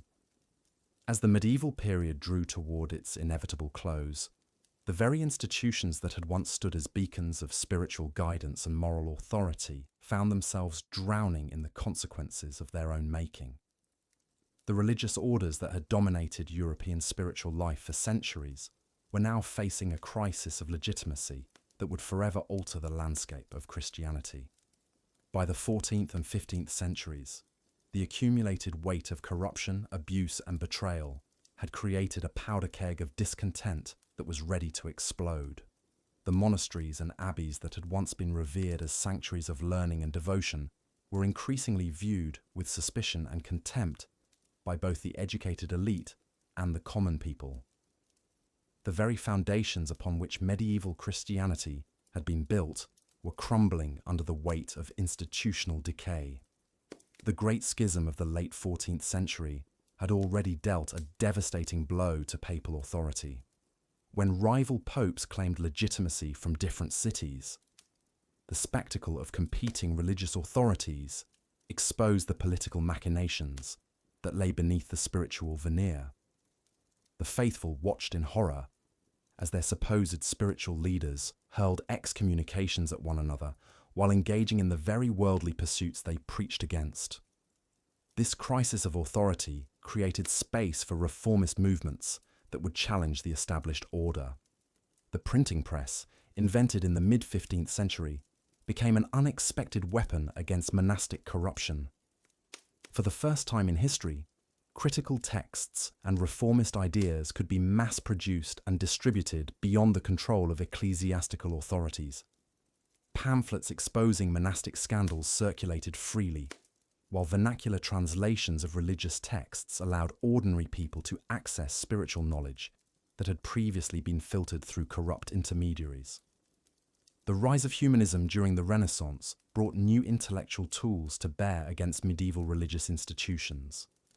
Humanist scholars, armed with improved methods of textual analysis and historical criticism, began to expose the fraudulent nature of many monastic claims. They revealed how documents had been forged, how relics had been manufactured, and how theological doctrines had been twisted to serve institutional interests rather than spiritual truth. Economic changes also played a crucial role in undermining monastic power. The growth of urban commerce and banking created new centers of wealth and influence that existed outside the traditional feudal structure dominated by religious institutions. Merchant families and guilds began to challenge the economic monopolies that monasteries had enjoyed for centuries. The rise of universities, many of them secular institutions, provided alternative centers of learning that competed with monastic schools. The moral corruption that had festered within religious orders for centuries finally reached a tipping point that could no longer be ignored or covered up. Stories of sexual abuse, financial embezzlement, and spiritual manipulation had become so commonplace that they were accepted as normal rather than exceptional. The gap between the ideals that these institutions claimed to represent and the reality of their daily operations had become impossible to bridge. The Black Death of the 14th century had exposed the spiritual bankruptcy of many religious institutions. When faced with genuine crisis, many monasteries had failed to provide the comfort and leadership that people desperately needed. Instead of offering hope and healing, too many religious leaders had either fled their responsibilities or used the crisis as an opportunity for further exploitation. The contrast between their behavior and that of secular authorities, who remained to serve their communities, was stark and damning. Reform movements that had emerged from within the religious orders themselves often found their efforts frustrated by entrenched institutional resistance. Figures like the Franciscan spirituals, who sought to return to the original ideals of poverty and simplicity, were often persecuted by their own orders. The Dominicans who criticized papal corruption faced exile, or worse. These internal conflicts demonstrated that the institutions had become so corrupted that they were incapable of reforming themselves from within. The conciliar movement of the early 15th century represented one of the last attempts to reform the medieval church through traditional means. Church councils sought to address the worst abuses and restore some measure of credibility to religious institutions. However, these efforts were ultimately undermined by the same political and economic interests that had created the problems in the first place. The failure of conciliar reform convinced many that more radical solutions would be necessary. Women, who had often been the primary victims of monastic corruption and abuse, began to find their voices during this period of transition. Female mystics and religious reformers like Catherine of Siena and Birgitta of Sweden used their spiritual authority to criticize institutional corruption directly. Their writings and prophecies, widely circulated and respected, provided powerful testimony against the moral failures of religious institutions. The rise of lay religious movements represented another challenge to monastic authority. Groups like the Brothers and Sisters of the Common Life emphasized personal piety and direct relationship with God, bypassing the institutional mediation that had been the source of so much corruption. These movements demonstrated that spiritual life could flourish outside the traditional monastic framework. Popular culture began to reflect growing skepticism about religious institutions. Literature like Chaucer's Canterbury Tales included devastating portraits of corrupt clergy and religious figures. Folk songs and stories mock the pretensions of monks and abbots. This cultural shift represented a fundamental change in how ordinary people viewed religious authority. The emergence of nation-states with strong royal authority provided an alternative power structure that could challenge ecclesiastical dominance. Kings and princes, who had once deferred to religious leaders, now found themselves in a position to dictate terms to weakened monastic institutions.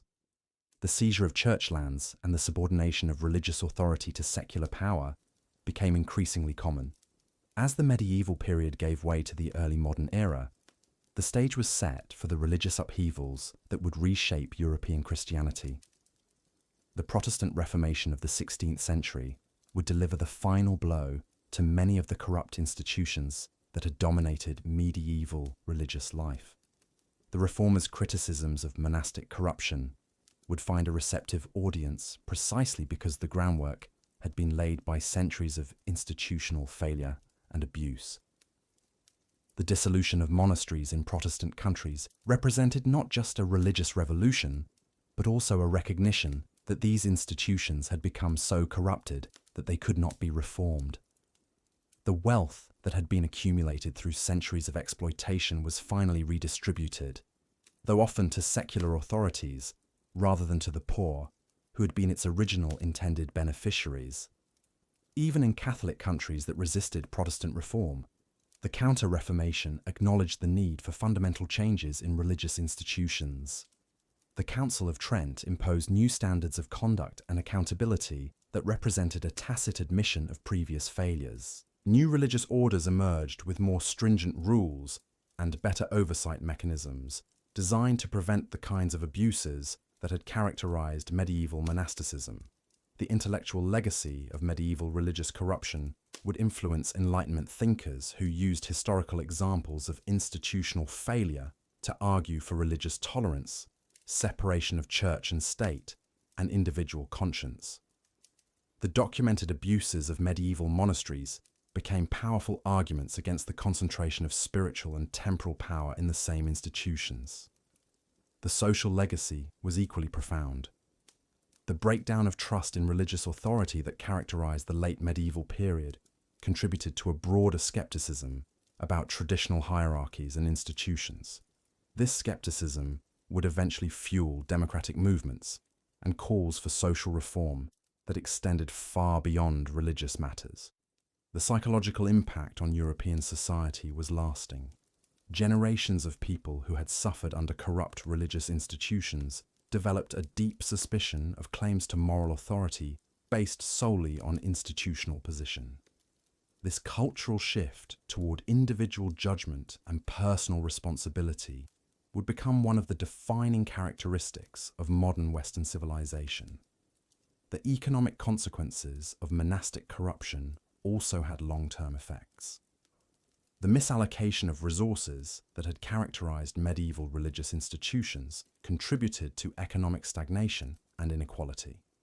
When these resources were finally freed from corrupt monastic control, they could be redirected toward more productive uses, contributing to the economic dynamism of the early modern period. The educational impact was transformative. As monastic schools lost their monopoly on learning, new educational institutions emerged that emphasized critical thinking and empirical observation rather than rote memorization of approved texts. This shift in educational philosophy laid the groundwork for the scientific revolution and the modern university system. The political ramifications extended across centuries. The failure of medieval religious institutions to live up to their moral claims provided powerful arguments for limiting the political power of religious authorities. The principle of separation of church and state, which would become fundamental to modern democratic governance, had its roots in the recognition that religious institutions could not be trusted with temporal power. The artistic and cultural legacy was equally significant. The disillusionment with corrupt religious institutions inspired new forms of artistic expression that emphasized individual experience and personal faith rather than institutional authority. This shift would contribute to the flourishing of Renaissance art and literature that celebrated human dignity and individual achievement. As we look back on the dark side of medieval religious orders, we see not just a catalogue of historical abuses, but a cautionary tale about the corrupting influence of unchecked power. The institutions that began with noble ideals of service, learning, and spiritual guidance gradually became instruments of exploitation and oppression when they were allowed to operate without accountability or oversight. The medieval religious orders ultimately failed because they lost sight of the fundamental principle that institutions exist to serve people, not the other way around. When they began to prioritize their own power and wealth over their stated mission of spiritual service, they set in motion the forces that would eventually lead to their downfall. The lessons of medieval monastic corruption remain relevant today as we grapple with questions of institutional accountability, transparency, and the proper limits of organizational power. The history of these religious orders reminds us that no institution, however noble its founding principles, is immune to corruption when it operates without effective checks and balances. The transformation of European Christianity that began in the late medieval period was not simply the result of theological disputes or political conflicts. It was fundamentally a response to the moral failure of institutions that had betrayed the trust placed in them by generations of faithful believers. The dark legacy of medieval religious orders serves as a permanent reminder of the price of institutional corruption and the importance of maintaining vigilance against the abuse of power in all its forms. In the end, the medieval religious orders fell victim to their own success. The wealth and power they accumulated through centuries of exploitation created the very conditions that made their corruption inevitable. Their story stands as one of history's most powerful examples of how noble ideals can be perverted by institutional self-interest and how the failure to address systemic problems can ultimately lead to the collapse of even the most seemingly permanent institutions. The reckoning that came for medieval religious orders was both necessary and inevitable. Their corruption had become so pervasive and their abuses so systematic that reform was no longer possible. Only through their dissolution and replacement could the religious life of Europe be renewed and redirected toward its original purposes of spiritual growth, charitable service, and moral guidance. The corruption that festered within medieval religious orders ran far deeper than mere financial greed or political maneuvering. By the late medieval period, these institutions had become breeding grounds for the most heinous forms of exploitation and abuse, their sacred vows nothing more than hollow mockeries of their original purpose. The sexual depravity that permeated monastery and convent walls defied every principle these orders claimed to uphold. Abbots maintained harems of young novices, treating their positions as licenses for predatory behavior. The vow of celibacy became a cruel joke as powerful clerics used their authority to coerce and abuse those under their care. Nuns were routinely violated by their male counterparts, their complaints silenced through threats of excommunication or worse. The children born from these unholy unions were either murdered at birth or sold into slavery. Their very existence a testament to the corruption that had consumed these supposedly holy places. Perhaps most disturbing was the systematic trafficking of human beings that operated under the guise of religious charity. Orphans and foundlings brought to monasteries for care were instead sold to wealthy patrons for unspeakable purposes. Young women seeking refuge in convents found themselves trapped in networks of sexual slavery, their bodies commodified by the very people who had sworn to protect them. The elaborate trade routes that connected monasteries across Europe served not only to transport goods and manuscripts, but also to facilitate this horrific commerce in human flesh. The psychological torture inflicted upon those who dared to question or resist was equally appalling. Religious orders developed sophisticated methods of breaking the human spirit, employing techniques that would make the Spanish Inquisition pale in comparison. Solitary confinement in underground cells, deliberate starvation, and exposure to extreme temperatures were just the beginning. They perfected the art of spiritual manipulation, convincing their victims that their suffering was divinely ordained, that resistance was tantamount to defying God himself. The economic exploitation reached staggering proportions as these orders amassed wealth through the most predatory means imaginable. They deliberately created famines by hoarding grain, then sold it back to starving peasants at exorbitant prices. Funeral rites became extortion schemes, with families forced to pay increasingly outrageous sums to ensure their loved ones received proper burial. The sale of indulgences transformed into an elaborate protection racket, where salvation itself was held hostage for profit. The manufacturing of false miracles became an industry unto itself. Teams of actors, often recruited from the most desperate members of society, would stage elaborate healing ceremonies and supernatural events. These fraudulent spectacles drew pilgrims from across Europe, their donations filling the coffers of corrupt abbots, while their faith was cynically manipulated. The supposed relics that drew these crowds were nothing more than animal bones and worthless trinkets, blessed by men who had long since abandoned any pretense of actual belief. The destruction of knowledge that occurred within these walls was not merely neglect, but active sabotage of human progress. Monks deliberately destroyed classical texts that contradicted church doctrine, burning libraries that contained centuries of accumulated wisdom. They suppressed scientific discoveries that threatened their worldview, torturing and murdering scholars who dared to pursue forbidden knowledge. The very institutions that claimed to preserve learning became the graveyards of human intellectual achievement. The recruitment practices of these orders revealed their true predatory nature. They specifically targeted the most vulnerable members of society, those with no family connections or social protection. Young people were lured with promises of education and spiritual fulfillment, only to find themselves trapped in systems of exploitation from which escape was nearly impossible. The vows they took were obtained through deception and coercion, binding them to lives of misery and abuse. The corruption extended to the very sacraments themselves. Holy Communion became a tool of control, with the withholding of the Eucharist used to punish those who challenged authority. Confession became a means of gathering blackmail material, with the secrets shared in supposed sanctity used to manipulate and control.